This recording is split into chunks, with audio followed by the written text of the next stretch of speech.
Dirty windows are one of those things that you don't notice, you ignore until it gets awful. And then it's the only thing you can see. It could be a combination of inside messes like streaky, dirty fingerprints and snot from your dog or your kid, special bird deposits that have been left on the outside, or dead bugs that just splat themselves against your window. One time I had like a moth colony growing on my window. So in this video, I want to share with you the secrets to getting spot-free windows. Everything from the glass to the panes to the frames to the sills.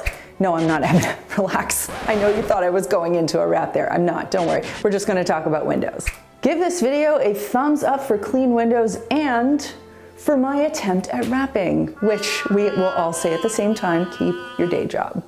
And just a quick reminder, if you haven't done so already, to subscribe to the Clean My Space channel.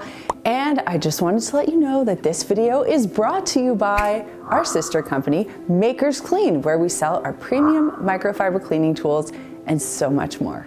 Since I'm not a window manufacturer, I'm not going to use overly technical terms here, because if you Google the image of a window, you're going to get all kinds of words and names that you've never seen nor heard of before. So let's just use some very basic nomenclature so we're all on the same page. You've got the glass panes. Whether it's a sliding door or a window, there is going to be glass. Next, you've got the frame, the thing that surrounds the glass panes. Next, you've got the casing, which is kind of like the fancy finishing that's used to make where the wall and the window or door meet look nice. Then you've got the tracks or the window sills, depending on whether it's a door or an actual window. And finally, you've got screens. These can either be on sliding doors or they can be on windows, but they get dirty and we've got to deal with them. Depending on the kind of window you have, you might have a mesh screen that covers the pane of glass that actually opens up on your window. And this, of course, is to prevent things from coming into your home and to prevent things from falling out the window. So those mesh screens are important. And the other thing that's kind of nice about them is they prevent fingerprints, because you can't touch anything. But every now and then, those mesh screens can easily be popped off like this one, placed to the side, the glass can be cleaned, and then you can put the mesh screen right back up. Typically, when I clean a window like this, I am using equal parts vinegar and water in a spray bottle and a glass microfiber cleaning cloth. Now, the reason why we use a glass microfiber cloth is because it's a flat weave, meaning it has no terry in it or no texture that can hang on to debris and scratch the surface. So the way I like to handle it is I spray the window down, and then I use the S pattern, working my way from top to bottom, left to right, with the cloth folded in quarters. It takes just seconds to do a window pane. Now, if I want to clean the sills, the frame, and the casing, I can use the exact same solution to do that trick. It's always important to know the type of finish that you're dealing with. For example, if you have an older wood, you might want to be more mindful about the product that you're using. You might even just want to dust it and not use any liquid at all. So just, pay attention, but generally speaking, in a modern home, it can tolerate vinegar and water or soap and water. And in my experience, you hardly need to step that up unless you're dealing with a stain or a mold or mildew issue. There's one thing to be aware of if you live in a place that experiences colder temperatures. You might notice that there's condensation on your window when you're heating the inside of your house and it's very cold on the outside. And this condensation eventually starts to drip down. It lands on the window sill, and then it can drip down and kind of leave those streaky marks on paint, or it can eventually build up and lead to mold and mildew.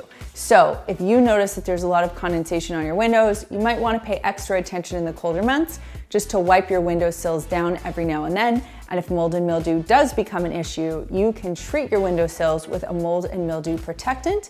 You can also use a mold and mildew cleaner to get rid of any existing buildup. Choose the time of day and the day you are going to clean your exterior windows wisely.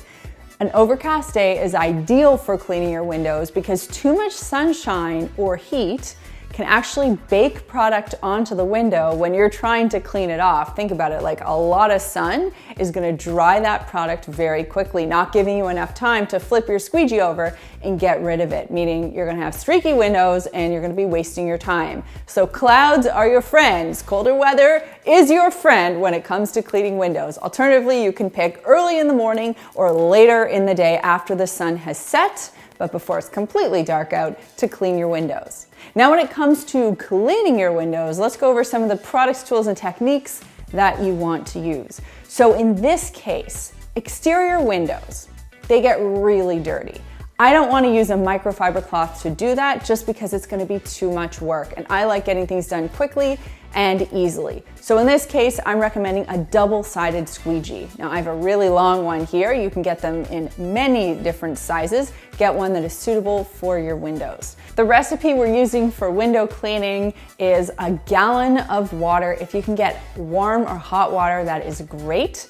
Then you're going to add a cup of white vinegar. White vinegar is great at cutting grease and dirt, so it's very helpful to have in this solution. And finally, we'll start with a teaspoon of dish soap. Now, if your windows are really grimy, you can level that up to a tablespoon, but adding too much dish soap is going to leave streaks behind, and it's just going to be more work for you. So start with a teaspoon and level up only if you need to. So dip your squeegee into the bucket, get it nice and saturated. You want it sopping wet, okay? Then you're gonna start at the top and work your way to the bottom, just swiping the squeegee across the pane. You should maybe need 3 or 4 swipes at most. Following that, you'll flip over to the rubber-sided tip of the squeegee, and you're just gonna repeat the same motion.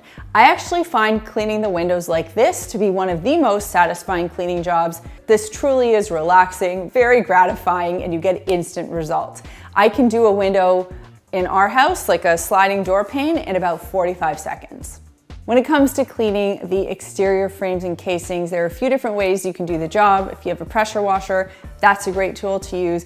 But if you want to do something manually that's pretty straightforward, I think a really easy tool to use is a nylon head dish brush. You fill it up with a little bit of soap, water, and vinegar. You can use exactly the same dilution that we used for the window cleaning. You just fill up the little body, and then you can go ahead and scrub the sides and give it a nice hose down, and then just pat it dry if you want to. Cleaning main floor windows are easy enough. You might need a step stool, but generally speaking, you should be okay to do those pretty safely. If you want to clean second or third story windows, you might want to consider getting yourself an extending pole. These come with threads on the top, and then your squeegee that you pick up also should have a universal thread on its bottom, so you can easily screw them on, and then you can extend and retract at your leisure.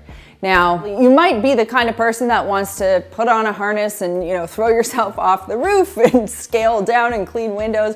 I'm not that person, and if you have particularly high windows or an intense window cleaning job ahead of you, that is a really good time to bring in pros who have ladders or scaffolding or harnesses, whatever they need to get the job done. They're the pros, they know what to do. When it comes to window and door tracks, start by vacuuming up as much as you can with a brush attachment. If you have a shop vac, that works too. The next thing I would do is take that same brush that we used to clean the exterior window casing, that dish and sink brush with the soap-filled body and the nylon head, and you can give it a nice scrub and then a rinse down. They will look so much better, but beware, they get dirty quickly. Whether it's a window or a sliding door, you might notice that on the frame, track, or sill, there is a buildup of mold and mildew. And that's because the window is kind of the perfect place for mold and mildew to breed. If you think about it, it loves warmth, it loves moisture. And we've already talked about how there can be quite a bit of moisture buildup due to temperature changes between the outside and the inside of a home. So mold and mildew is something you really want to pay attention to around your windows. If you see some, here's how you can clean it. First, you want to open the window or door and just brush as much of it as you can out. Next, you can mix up a solution of borax and vinegar, just equal parts, in a small container, and apply it to the moldy surface with a cleaning toothbrush. You can leave this for about 10 minutes if you like, if it's kind of a prominent stain, or you can start scrubbing immediately if it's not so bad. When that's done, you can rinse the area clean with a paper towel. And if you want to just finish it up with a little extra zhuzh to really protect it from mold and mildew, you can use a mold and mildew treatment spray. Just give it a little zap, let it dry, and you can retreat this area every month, every few months, just to avoid that mold and mildew from building up again. Window screens don't need to be cleaned frequently, but when you do clean them, you want to make sure that you're doing it correctly. So first, you can gently pop them off, and you can either do these in the bathtub if it is colder out, or you can take them outside and just do them outside. If they're not too bad, you can use a shower head and kind of just spray them down, or if you're outside, you can use a hose, kind of just gently give them a cleaning. I mean, there's not any real dirt that's building up there. It's more cobwebs and just larger particles of dirt that can easily be rinsed off.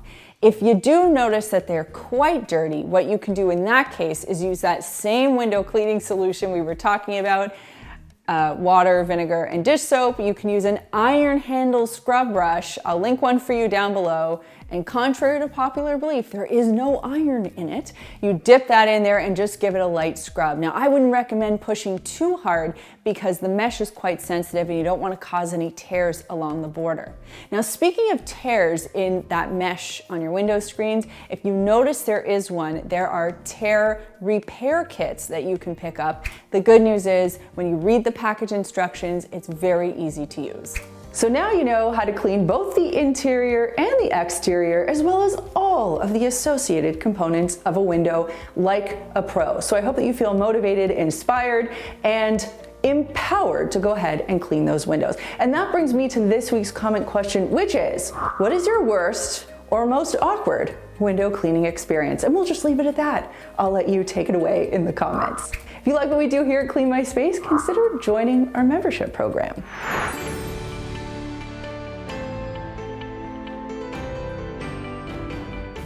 Now you know how to clean your windows like a pro. What about learning how to clean your bathroom tiles and grout like a pro? If you want to check that video out, it is right over here. And if you haven't done so already, make sure that you subscribe to the Clean My Space channel. Thanks so much for watching, and we'll see you next time.